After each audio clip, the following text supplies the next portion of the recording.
Bonjour Valérie Renard. Bonjour Fanny. Vous êtes donc la coordinatrice de ce festival photo de la Gacilly.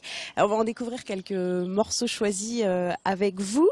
Alors il s'agit de la 13e édition de ce festival avec toujours le même concept. C'est celui d'un festival qui est ouvert à tous, en extérieur, qui est gratuit.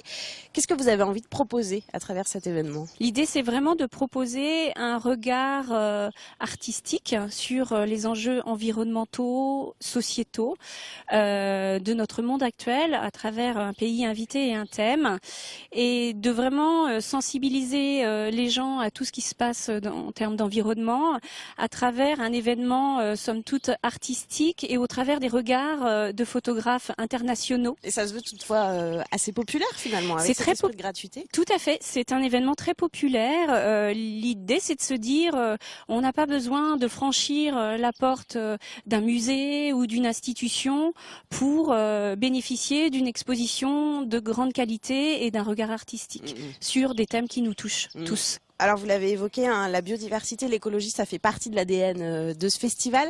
Ça fait aussi partie de l'ADN de la Fondation Yves Rocher. Faut pas oublier qu'on est à la Gacilly, le fief d'Yves Rocher. Oui. Alors cette année, vous mettez l'accent sur les océans. Qu'est-ce qui vous a intéressé dans ce thème-là?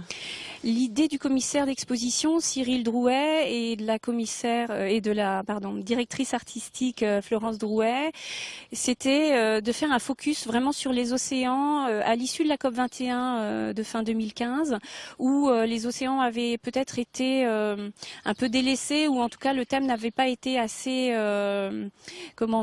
appuyé, de montrer un certain regard des océans, de leur état. C'est de faire un constat en fait de ce qui s'y passe, et avec une projection à 2050. Là, au travers de l'exposition de Pierre Glaise, qui est derrière nous, c'est une exposition, un peu choc, qui nous dit aussi en 2050 il y aura plus de poissons si on continue comme ça. Donc là, c'est un plaidoyer effectivement contre la surpêche. Qu'est-ce qu'on trouve d'autre sur les océans dans cette même veine? Plein d'autres choses. On a Daniel Beltra qui nous parle de la pollution due aux hydrocarbures dans le golfe du Mexique, mais aussi une photojournaliste qui s'appelle Chio Fukada qui a travaillé sur le démantèlement des supertankers.